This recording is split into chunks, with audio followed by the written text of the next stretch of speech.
boys and girls. You know me, and if you don't, allow me to introduce myself. My name is James Johnson, formerly the Tie-Dye Sunrise, the patriarch of the sports entertainment empire, father of Selina Rose and Drew Hood, and owner and operator of just the cutest little plank you've ever seen. He's a real looker, isn't he? Anyway, you've tuned into Wrestling Road Stories, and I've got one or two to tell you.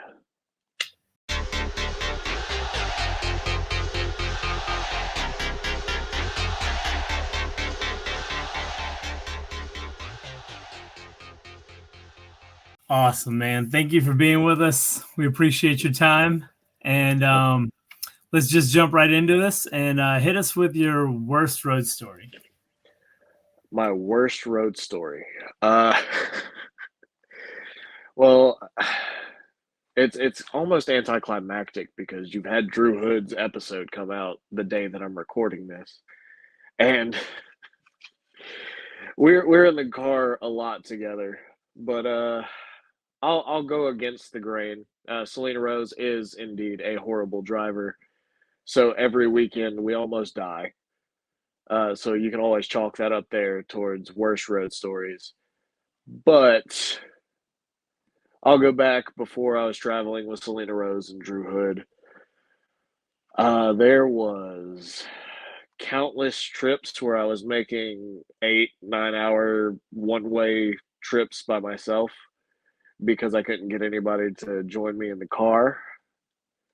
But actually, instead of those, since we've given Selena Rose the business as a driver, I'm gonna expose Drew Hood a little bit. We had a show together where we wrestled each other in a tournament. He was my second round opponent. Everything went lovely, and then it happened. I found out that Drew Hood, on occasion, is a I like to text and drive type of human being. So we're on the way back, and I'm in the passenger seat, and I look down at my phone, as is my privilege, as I'm not driving. And I look up and I see that we are headed towards a very steep curve. Like we're going probably 5 to 10 over the speed limit towards this curve, and it's very sharp. And that's when I looked over and I saw Drew had his phone in his hand and was looking down at it. And I was like, I, I won't repeat the things I yelled out to Drew, but essentially it was curve followed by a couple 4 letter words. And he threw his phone on the dash, basically drifted his his car, which if you've never seen Drew's car, that poor thing is holding on by a hope and a prayer. But old reliable got us there, got us around the curve, and it got dead quiet shortly thereafter. And Drew then quietly said, "Well, maybe I'll just leave the phone alone until we get to the interstate." Oh, so my safety doesn't matter. uh, I will. And then as soon as we got on the interstate, he got cut off by an 18-wheeler. I can't blame Drew for that, but we did almost die, so it had to be brought up. Oh, man. Yeah. That's going to be fun in 2 weeks when we see each other. Good stuff. Oh yeah. Oh yeah. I mean, I get that, dude. Yeah. That's definitely a scary one. I mean, anyone where you almost die is definitely a bad story, right? Just a good ending. Yeah. Yeah, especially, back to back. Like, I almost died on the curve, and then 5 minutes later, an 18-wheeler tries to run us off the road. Like, come on. Yeah. I'm with you. All right, man. So let's cheer it up. So what would be your best road story? it's almost tough to narrow down. Like I've been wrestling for 10 years and aside from like all the super duper lonely road trips of my early career because you can't convince people to get into a car if they're not booked for the show anymore. Uh aside from those, right now pretty much every weekend has like a super high point for me cuz like I'm with my kids. I'm with the people that I trained, and we're making memories and moments and all this, that, and the third. Uh, if I had to narrow it down, I'd have to say, since Drew named one with us, I will name one without us. I'm trying to counteract my kids' stories a little bit so it's not so repetitive, but I rode with my trainer, Ethan Case, one of my good friends, Brett Ramos, and one of the people I graduated wrestling school with, named Kevin Ray, and we were driving from Columbia to Asheville, and it wasn't so much the road trip that was the good memory as it was the entire day, but we got to the show and it was such a cool experience because it was a metal show that featured wrestling. It wasn't like a wrestling show with a guest musical performance. And once we all got there and realized that, we were like, I do not know how much they're going to appreciate our wrestling. Like, if they showed up for heavy music and stuff like that, and we're putting their show on pause to come watch us wrestle. But to my surprise, like they were into it. Like they were so hot. Like they you would swear it was the best thing ever. It was like Christmas came early, super positive surprise for them. And I just remember Kevin and I wrestled each other and we're looking across the ring from each other. I was like, why do we just not do this forever? Because this is amazing. Like I've never felt that accepted from like people outside of wrestling in a non-wrestling setting while I'm doing wrestling related activities. So that was really cool for me. And I got to bond with my trainer and I got to bond with one of my classmates and one of our really good friends. The only other one I can think of that was more like road trip related would be another trip that involved Ethan Case. We rode to West Virginia with Coach Mikey and Sad Boy. I don't know if you're familiar with Sad Boy or not, but he's a fantastic individual. Uh, so we started this trip out as soon as Ethan and Mikey picked me up. Mikey fell asleep and he was unconscious the entirety of the trip. I could not believe it. I've never seen somebody sleep for a solid 4 hours one way and 4 hours back home. But he, we then picked up Sad Boy, who he told us he had an ice cold suitcase of PBR, which we were excited about, and we thought he meant like the suitcase that they sell in stores. It's got the handle on it. He meant a literal suitcase filled with Peebers, and it had snowed the night before, so he left them out in his trunk. So they were literally ice cold. We get to the show, we do the show. That show was not nearly as like as well, I won't say it wasn't nearly as positive. It wasn't like a grandiose tale of a show like the Asheville show was. But on the ride back home, everybody else was unconscious, and it was just Ethan and I. And I was driving because Ethan drove us there, and I figured it would be fair for me to drive back. So I'm driving, and Ethan's like, "Well, what do you want to listen to?" And I don't really care. I don't have a musical taste per se. I can listen to just about anything with a coherent rhythm. So I was like, whatever you want to listen to, man. Me and him argue about it for a minute because he's like, nah, don't say that. Nobody ever means that. And I was like, no, really, play anything. I don't care. And he was like, all right, bet I'll play bluegrass. I don't care. He did it to try to like make a point and make me miserable or whatever. But I was like, oh hell yeah, I grew up on this song. This is awesome. Which he was just rolling about. And then we eventually both discovered like that we grew up on 90s country, like Reba McEntire and stuff like that. So he played that. And we did the god awfulest carpool karaoke of 90s country you've ever heard. Like we went full tilt, Brooks and Dunn, Trace Adkins, Reba McEntire, like I said. We threw in Dolly because Queen Dolly lives forever. But we so that story is summed up that somehow we only lived because of the power of 90s country music.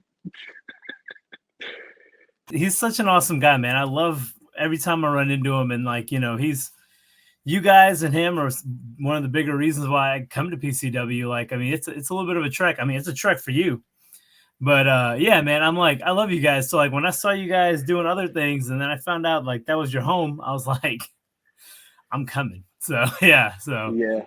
awesome, awesome. All right, so I'm gonna tag out. Definitely love those stories, but I'm gonna let Angel take over and ask you some questions. First question is, what is your go-to place to eat when you're traveling?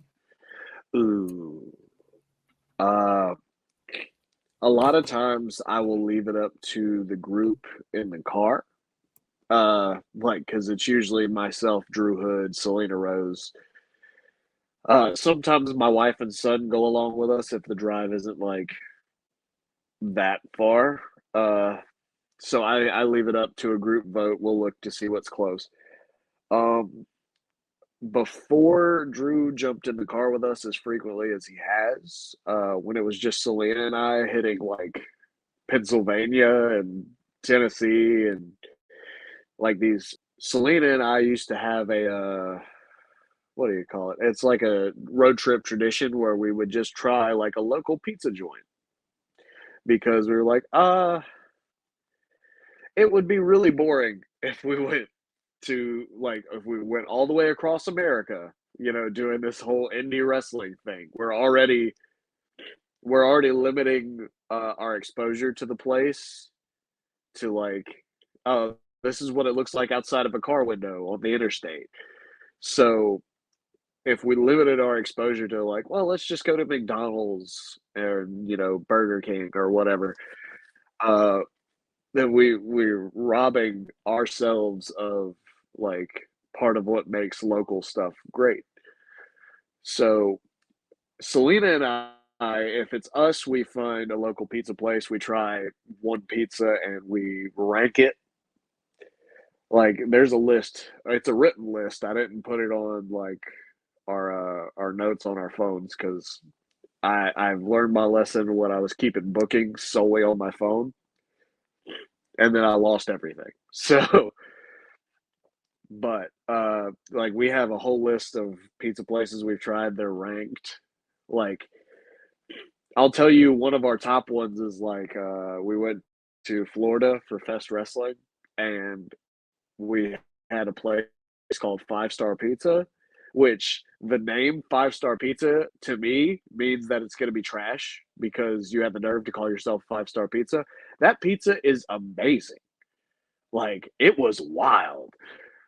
I think it's like in our top two or three. It may be number one because it was probably just the shock factor of it wasn't horrible because I was like 5 star pizza. How dare you? Who told you that? You didn't know that when you opened your business. But typically if we're on the road with like Drew and a few others, our post show tradition is like an Applebee's or Waffle House or something like that. Nice. Nice. Now, when you go to the pizza places, do you always order the same pizza? Like, do you compare like the same? Okay, so what pizza do you order? Uh, for me, I always order like a small cheese pizza and then like a medium pepperoni. Reason being, I feel like pepperoni is like the quintessential pizza, right? Like it's the one you'll see on all the commercials where it's like, this is our pizza place and whatever. But I also have to try the cheese pizza solely because, like, if you can't make a good cheese pizza, then you're probably not able to make a good pizza. Selena is a big fan of I don't I don't know what the name of it is. They call it like a white pizza. It's like mostly like instead of out like not a marinara, I guess, or tomato sauce on the inside, it's like Alfredo sauce, I think, maybe. But like the whole thing is just like cheese wonderland and she's all about it. So Yeah, Sounds I'm a, about I'm a that. cheese pizza guy too, and anytime I go to a new pizza joint, it's just got to be a straight cheese pizza, and if that's good, then I know pretty much everything else you got's going to be good. Our next question is a two-part question. all So right. we want to know who was your first favorite wrestler and who's your favorite wrestler now? Ooh. Uh so my first favorite wrestler is it's kind of a boring answer because I feel like it's a lot of people's answer, but my first favorite wrestler was Shawn Michaels. Like he was my guy growing up. Like I just thought he was completely untouchable when it came to wrestling. Like he captivated me as a child. Uh my current favorite wrestler is really it's really hard to say because I'll say two. One famous. Well, they're both kind of famous. One I know personally, and one I don't. We'll go with that. The one that everybody knows is Eddie Guerrero. Literally everything I said about Shawn Michaels when I was a kid, Eddie does for me as an adult. I genuinely don't know if we'll ever see a performer like Eddie ever again, and the entire time that I'm alive, because he was the perfect package. He was so good at wrestling. He could do the high flying stuff. He was technical. He had charisma. He made you want to watch him wrestle. He cut amazing promos. He had character. He just seemed like such a genuine dude that like he really drew me in more so as an adult because when I was a kid he played heel like a lot more than he did babyface. So I was just like, ah, screw that guy. I hate him. But like as an adult, I was like, oh, he is just really, really good. I was a fool. I was nothing but a child. Uh, and my other example of my favorite wrestler would be Martin Stone.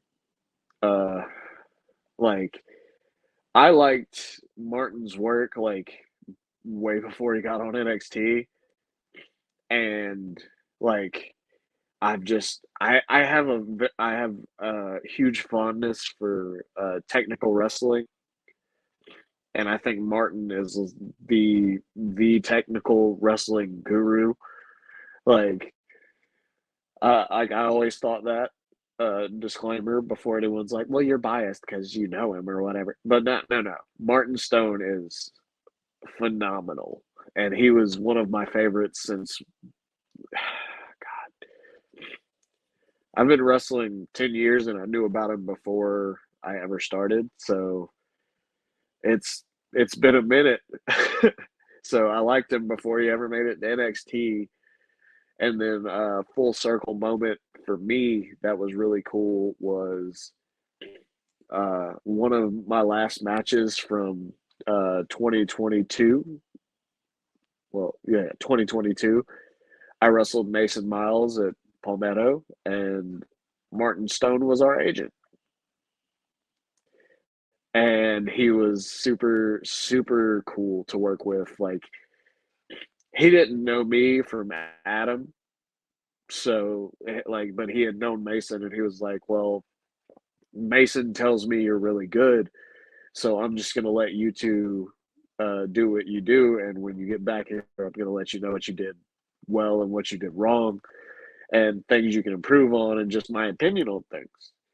And he, we got back there, and he had like one thing for each of us, and he was like, "But other than that, boys, that was an amazing professional wrestling match." And I was like, "I made it!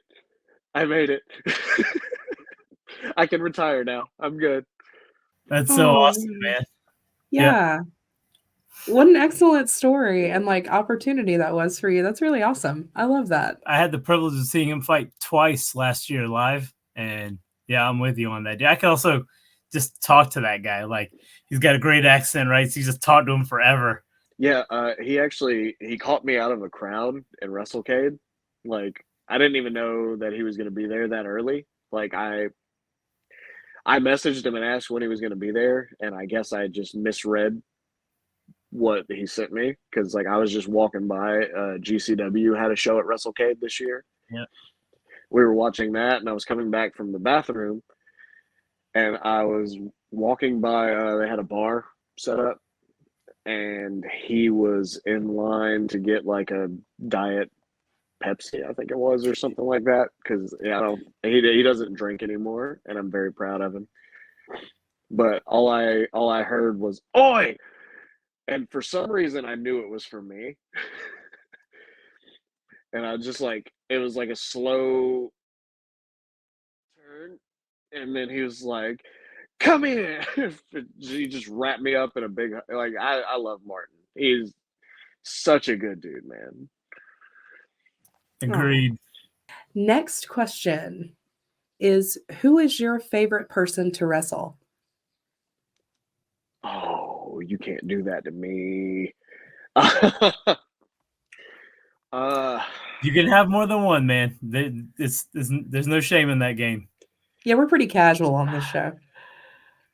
I've just had I've, I've had the privilege to be in the ring with like a, a lot of really good people. Like I had a bucket list when I first started, and I've checked off pretty much every name. Oh, wow. Oh God, if I will try to narrow it down to five, because it's really hard. I always have amazingly fun matches with Drew Hood. Uh, the first time we wrestled was we actually wrestle a lot during tournament shows for some reason. The first time I wrestled him in a singles was a tournament. The thing I love about Drew is that most of the times we wrestled, we actually didn't get to talk very much before we wrestled. He's always my second round in a tournament, and the second round is always like a really weird spot to be in uh, because I wrestled really early on. I think I was like the first match on the show, and he was the last match of the first round. And then we pretty much had to go out there and have this match. And he, at the time, he wasn't training with me, but he listened incredibly well. Which who am I to say he listened incredibly well? Like I've done anything, but but he's just so talented. Like even back then when he didn't like he didn't really have anybody on him about the small things. He like had the bare bone minimum training, but he was so good at making it work. And like he was respectful and yes sir, thank you, all this, that, and the third. But our matches as he's grown as a performer have just gotten progressively better and better. And I know he told the story about the 30-degree weather, but that match was actually really special to me because I came off what could have potentially been a career ending knee injury for me. I tore my ACL and meniscus 6 months prior, and I've to this day still not had surgery done on it. But I took most of those months off between the tear and this match. This match was in December. I tore it in like June or July. It was June. Uh, and I had like a handful of matches, which is unlike me because I keep a very busy schedule. Like I'm booked pretty much every weekend, but I was like, I can't push through this one. I've just got a really bad knee. Um, but like that match showed me I could still go, which Drew has been a constant in my life for that. He's always been the guy that I try to test myself against because he's 6'3", athletic as the day is long. Now he's a mountain of muscle. He's charismatic. He's got timing. Like he's everything you could want in a professional wrestler. So that's the guy I want to test myself against. So that match was special to me. And even though he wants to talk about my concrete, heavy hands in 30-degree weather, he's leaving out the part where he beats the hell out of me for literally the rest of the match. And he's stomping my face in the corner. but it's fine. It's fine, Drew. So Drew Hood, I will say Chance Riser. Not I love wrestling Chance because he's just he's so good. He's one of my favorite wrestlers on the Indies. And I say that not in a position of bias. I just genuinely feel like he makes me more creative as a performer. He brings different ideas to the table. He brings ideas that other people don't think of. And I've wrestled him probably more than anybody on the face of this planet. I've wrestled Chance Riser. Uh, it's between him, Elijah Proctor, and Kevin Ray at this point because I know I've hit double digits with all of them. But Chance is that dude, and I feel like he probably doesn't get his due because he's a member of a tag team, which his tag team is really, really good because Patrick Scott is another one of my favorite wrestlers. So we'll just go ahead and put Patrick Scott on this list too. I've only wrestled Patrick Scott in a singles match twice. We're actually tied up. I won one, he won one. Patrick is the definition of it factor. He's literally that guy that when he walks in the room, even if you don't know that he's a wrestler, you're just like, oh, hey, wonder what he does for a living or whatever. But and this list is also because like I love him. I love everybody that I'm going to put on this list. So we got Drew Hood, Chance Riser, Patrick Scott. Kind of goes without saying, Ethan Case. We've been butting heads lately, you could say, but he's always pushed me in a way that nobody else has ever been able to push me. Ethan, for the first, I'll say for the last 6 years, has seen more in me than I've seen in myself. And he strives with every ounce of his being to bring it out of me every single time we wrestle. In any way, shape, or form, we've done scrambles, tag matches. We've had 2 singles matches, which again, Ethan and I are tied up. He's won one, I've won one. So that makes the 27th that much more interesting for me. But Ethan Case to me is the guy. If I had to say people that have had an impact on my career, he's tippy top. He's that guy. I as much as I hate to say it, I love Ethan. He might not think I do, but I love Ethan. It's the reason, even though we have been very interested in, you know, making our lives hell, that I still put the L up. I still claim Palmetto. That's where stars are made. It just so happens to be, I'm the best one out of there. And if he's making all these stars and I'm better than each and every one of them, what does that say about me? And then the last opponent on my list of 5, these are in no specific order, by the way, but the last one would be Drew Adler. Drew Adler and I have been tied at the hip since he first stepped foot in Palmetto in 2018, maybe 2017. We've actually put Drew Adler on that list of guys I probably wrestled more than just about anybody else. He may be the winner. Uh, he he is a big bad man. Uh, I don't think anybody has ever, and for lack of a better term, handed me my own ass in more situations than Drew Adler.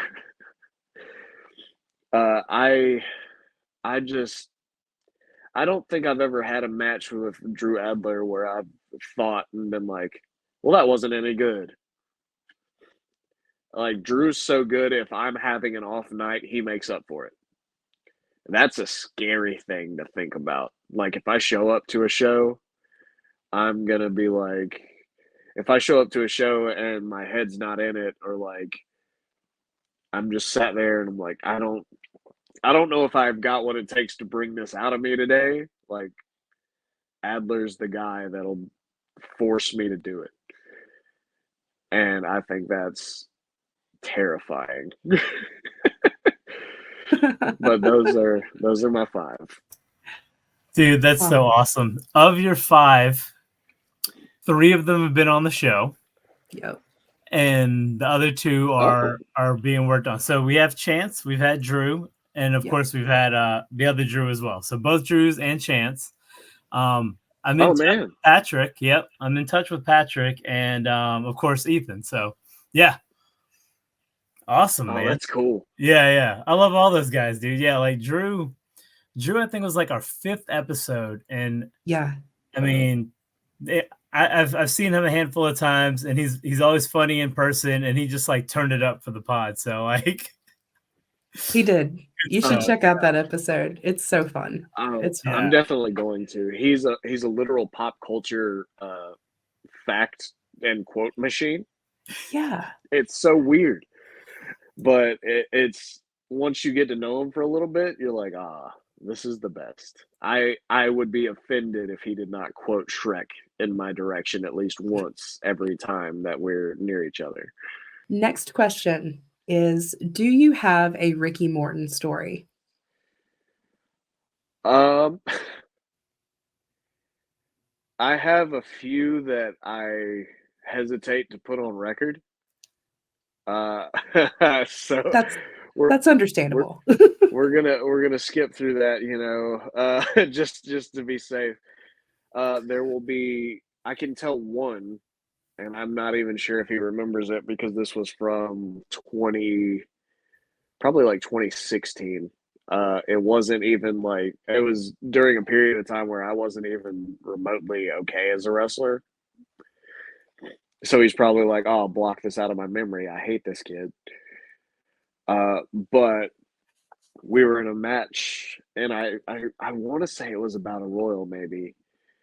I cannot use the term he used, but he called a spot, but he didn't call it by like a term that most wrestlers would identify with. Uh, I will hyphenate the spot. So everyone knows what a hurricane rana is. well, I say everyone, but most people do. They call it on commentary almost every week now. Uh, so I'm wrestling Ricky, and he said, "Throw one, watch the BJ." It's think about yeah. So to me, like, there's half a second where I'm contemplating if he's messing with me, and I was like, I don't know what the hell. And I turn around, and he jumps up and wraps his legs around my shoulders, and I was like, oh, it makes sense now because it's here. Uh, um, but yeah, that's the most tame one I can think of. the the rest of them, I wouldn't say on record. Oh, sorry, I'm muted so that I don't, like, blow out everyone's eardrums with my loud witch cackle, because that's Oh, definitely just what came out during that story. Oh my gosh. I'm crying over here, man. That was great. Yeah, Oh, he's a gem. He must be protected at all costs. all costs. He really is just such a treasure. Do you have a George South story? Oh, that's another one where not so much personally. Like, I haven't really, I've never been in the ring with George in any way, shape, or form. He's probably super happy that we've never been in the ring together. Uh, but there's been a few times that I've been around George, and he's been having like the time of his life. Uh, I'll use the most recent one because it's kind of a fun story. Like, so myself, Selena, and Drew all got a table at WrestleCade, and we show up the first day, and we show up really early, probably way earlier than we should have been there, if I'm being honest. And it's probably my fault because if I'm on time, I'm late, and I don't like that at all. Uh, we show up super early, and I'm gonna not use names because I don't know who wants their business out there and who doesn't. But George was in the middle of he hadn't started fussing someone out yet, but he was about to get it going. And Selena originally trained with George, and you know she's baby girl. She's got to go. She has to go hug George immediately, which is understandable. Everyone should love George. Uh, so she goes and hugs George. Drew walks up, shakes hands, gives a little side hug. I do the same as Drew, and then George gets mad that we showed up and loved on him as he was about to fuss at someone. And he was like, I did all this work to get myself so worked up that I could yell at this person. And you show up and you give me all this love, and now I'm back to loving him again. I gotta find some other excuse to fuss him out now. Thanks. He's just, and then he went on. He gave us, he dropped knowledge on us for about 30 minutes about an unrelated topic. He found an example of a story from the weekend to then use it as a way to drop knowledge on all of us, which not enough people do, I don't think. And the way he did it was just, it was beautiful, and we all learned a very valuable lesson. Yeah, man, I was there for that. We had talked like right before you guys walked over to George, and That's yeah, right. and Oh God. I was setting up my table. I was setting up my table, and I hear George start talking to you guys, like talking to the group, and I was like, I should stop. I should stop doing what I'm doing and go over there. And then I'm like, but I have to be an adult and do my job before I can go play. So it was like one of those situations. I got there towards the end of the story, but I was like, oh man, like George, great storyteller. It's like when I see George and he's telling me something, I just want to be around the campfire with a beer. Like, you know what I mean? Like, and just listen to him. Like, oh yeah. Absolutely. Our final question is if you could only watch one wrestling match for the rest of your life, what match would that be? All right, I've got it. I know this one. Because I just watched it recently, and it still holds up the way it did when I was a kid. I didn't think about the WWE Network being an option for me to watch this match whenever at the time. Uh, and the match itself is Triple H versus Shawn Michaels, but it's not the one everyone would expect it to be. They expect SummerSlam '02, which is, it's chef's kiss as far as storytelling and like a brawl. But mine is from a random episode of Monday Night Raw. This match went 30 minutes on a random episode of Monday Night Raw. And the end of they're in Shawn Michaels' hometown. It's Texas, San Antonio. He's wrestling Triple H for the World Heavyweight Championship. The end of the match saw a referee get taken out. Eric Bischoff came out and he took position of referee and he was calling it right down the middle. Shawn Michaels popped off a super kick. He landed on top of Triple H. 1, 2, 3. Everyone's cheering. They're losing their minds. Eric Bischoff gets on the microphone. He said, "Your winner and still heavyweight champion, Triple H." And everyone was very confused. But then they show the replay, and when Shawn super kicked him and laid on top of him, his butt was on Triple H's chest, but his shoulders were also down. So they both got counted for 3. So technically it was a draw, which means the champion still retains. And I thought that was amazing when I was a kid. And I watched it back and I was like, yo, as awesome as I thought like the end of the match was when I was a kid, like this entire match is so much better than I remember. I'm actually when I get off of here, I'll send it in our little group chat thing because I think y'all would like it because I found it on YouTube. And then somebody was like, "Why didn't you just watch it on the WWE Network?" And I was like, "Well, excuse me."